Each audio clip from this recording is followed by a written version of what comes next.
wasifanye vile polisi wamefanya kuua watoto, na bado tunarudia kusema komeni kuua watoto. Tunauliza haswa wanajeshi, ikiwa sasa ndio wenye jukumu, wasifanye vile polisi wamefanya kuua watoto. Sidhani kama kuna mwenzangu amengeta kuongeza lolote hapo. Ongeza tu. Kama vile kiongozi wetu amesema, ni kwamba tumekuja na tumeona mili 6 hapa ambayo ililetwa kutoka Kamkuji na pia kutoka Central.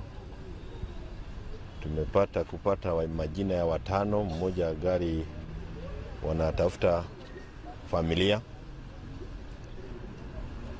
Pia tumearifiwa kwamba kuchao the whole night na even this morning watu wameendelea kuuawa kule Githurai, kupigwa risasi kiholera holera.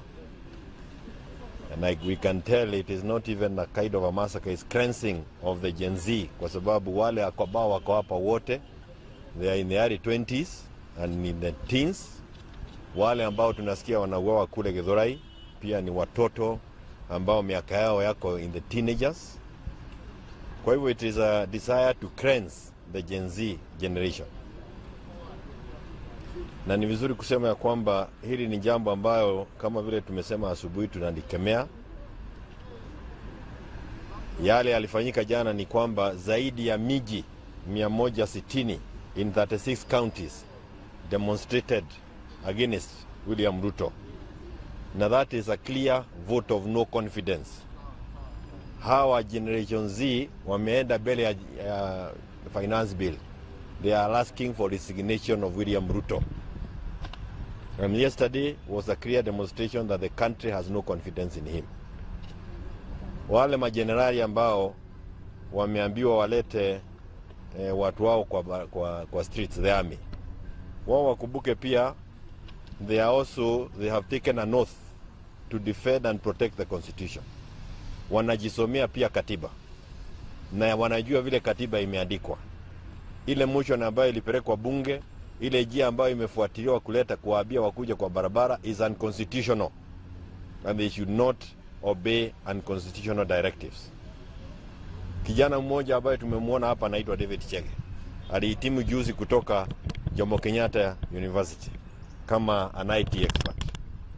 Wewe general, kesho unapotokea ama leo watu wanapotokea kwa barabara, ujue huyo Chege ni mtoto wako. Look at him like your own son. Do what you do to your son. Do what you do to your child. Hii Kenya ni yetu wote. Hata wazazi wale ambao wamekaa nyumbani, tell us what you do if Chege was your child, and do it tomorrow. If they say we come out, we come out.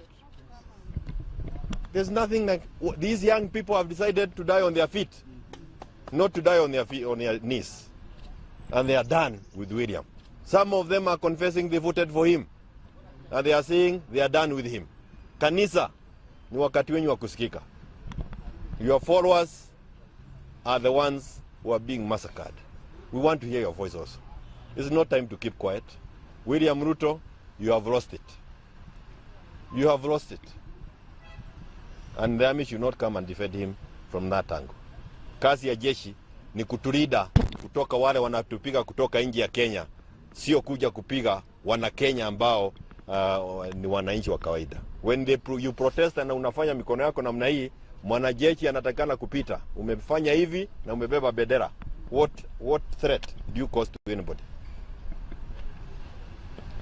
Okay. I can just add something on the KDF.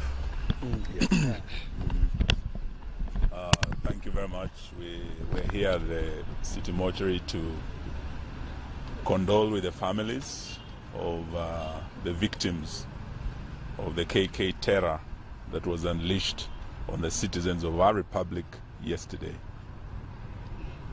Late afternoon, going into the night, killings took place.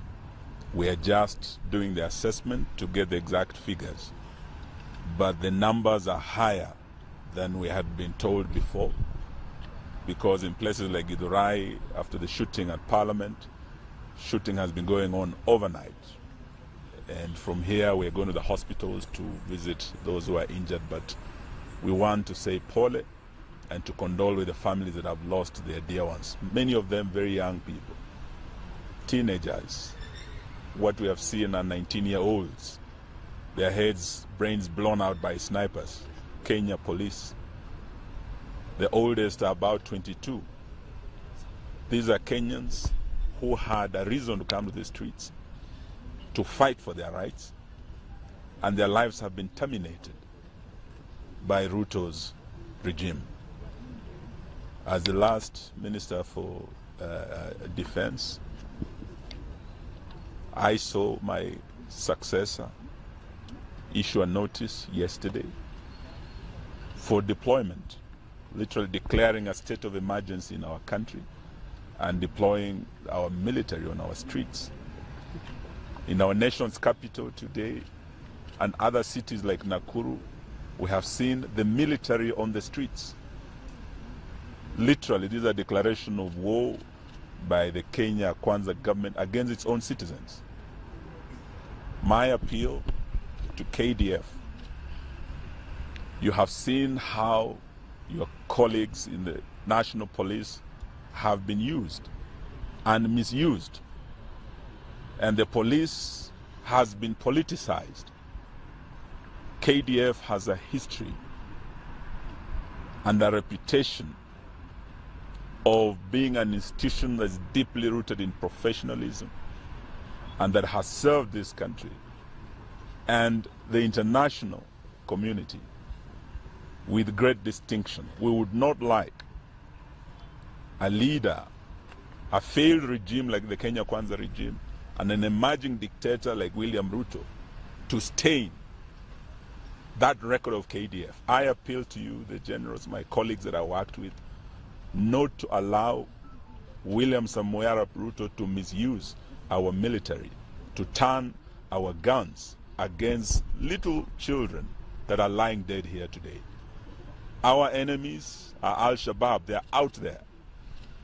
Those are the people you should turn your guns on to guard our borders and defend our sovereignty as a country, not to be drawn into the politics of Kenya Kwisha and to turn your guns against your own citizens. This is my appeal to you. May you act professionally as you always have, and stay apolitical as you always have, and stay above the dirty politics of William Ruto and Kenya Kwanza. That's my appeal. Thank you. Thank you, guys.